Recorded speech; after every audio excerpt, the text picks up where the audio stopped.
Hi hello this is Shaila welcome back to vibrant. God of masses Balakrishna కథానాయకుడిగా బోయపాటి శ్రీను దర్శకత్వంలో భారీ అంచనాల మధ్య అఖండ 2 పాన్ ఇండియాలో తెరకెక్కుతున్న సంగతి తెలిసిందే.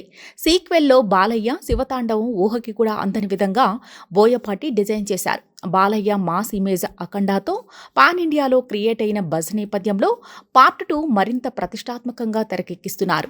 ఇప్పటికే ఓ విలన్గా ఆది పినిశెట్టిని ఫైనల్ చేశారు. బాలయ్య ఆది మధ్య ఓ భారీ యాక్షన్ సన్నివేశాన్ని కూడా చిత్రీకరిస్తున్నట్లు వార్తలొస్తున్నాయి.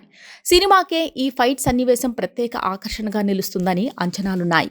దీంతో ఆదినే మెయిన్ విలన్గా అంతా భావిస్తున్నారు. అయితే బోయపాటి అంతకు మంచి ప్లాన్ చేస్తున్నాడని గెస్ చేయలేకపోతున్నారు.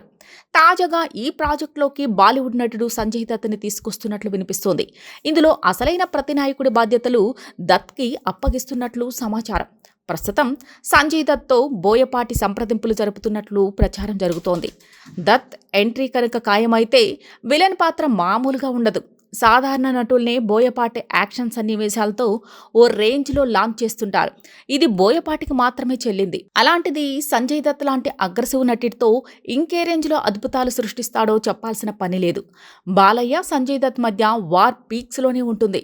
సంజయ్ దత్ ఇప్పటి వరకు 2 తెలుగు సినిమాలే చేశారు. 1998లో నాగార్జున హీరోగా నటించిన చంద్రలేఖలో నటించారు. ఆ తర్వాత మళ్ళీ mega power star Ram Charan నటించిన బాలీవుడ్ రీమేక్ జంజీర్లో నటించారు.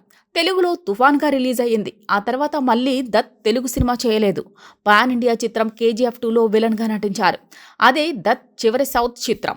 మళ్ళీ అఖండ 2లో విలన్ అంటూ ప్రచారంతో సంజయ్ దత్ పేరు నెట్టింట మారిమోగిపోతుంది. ఇలాంటి లేటెస్ట్ అప్డేట్ కోసం చూస్తూనే ఉండండి వైబ్రెంట్.